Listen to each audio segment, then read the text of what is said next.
ବର୍ତ୍ତମାନ ସମାଧାନ କରିବା। ମନେକର ପଡ଼ିଆରେ x ଗାଈ ଆଉ y ବଗ ଥିଲେ। ପ୍ରଶ୍ନ ଅନୁସାରେ x + y = 30। ଆଉ ଗୋଟେ ଗାଈରେ 4ଟି ଗୋଡ଼, ତେଣୁ x ଗାଈର ଗୋଡ଼ ସଂଖ୍ୟା ହେବ 4x।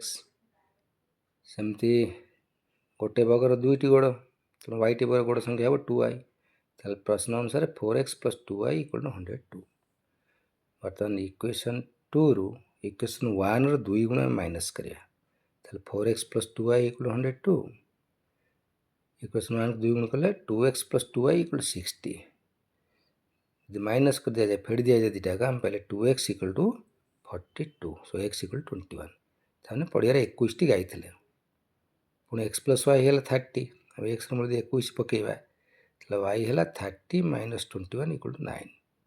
ଅର୍ଥାତ୍ ପଡ଼ିଆରେ 21ଟି ଗାଈ ଆଉ 9ଟି ବଗ ଥିଲେ। ତାକୁ ଆମେ ଚେକ୍ କରିପାରିବା। ଯଦି 21ଟି ଗାଈ ରହିଲେ ତାଙ୍କ ଗୋଡ଼ ସଂଖ୍ୟା ହେଇଯିବ 21 × 4 = 84। ଯଦି 9ଟି ବଗ ରହିଲେ ତାଙ୍କ ଗୋଡ଼ ସଂଖ୍ୟା ହେଇଯିବ 9 × 2 = 18। ଏ ଦୁଇଟାକୁ ମିଶିଲେ ହେଉଛି 102।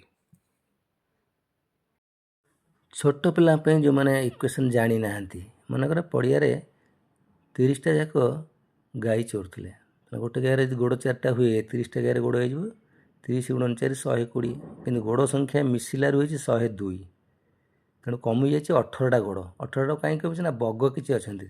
ତେଣୁ ଆମେ ଗୋଟିଏ ଗାଈକି କାଢ଼ିବା, ଗୋଟିଏ ବଗ ରଖିବା। ତା'ମାନେ 4ଟି କାଢ଼ିକି 2 ରଖିବା। ତେଣୁ 2 କମିଲେ ଗୋଟିଏ ବଗ। ଏ ଯେହେତୁ 18 କମିଛି, 18 × 2 ସେମାନେ 9ଟି ବଗ ଥିଲେ।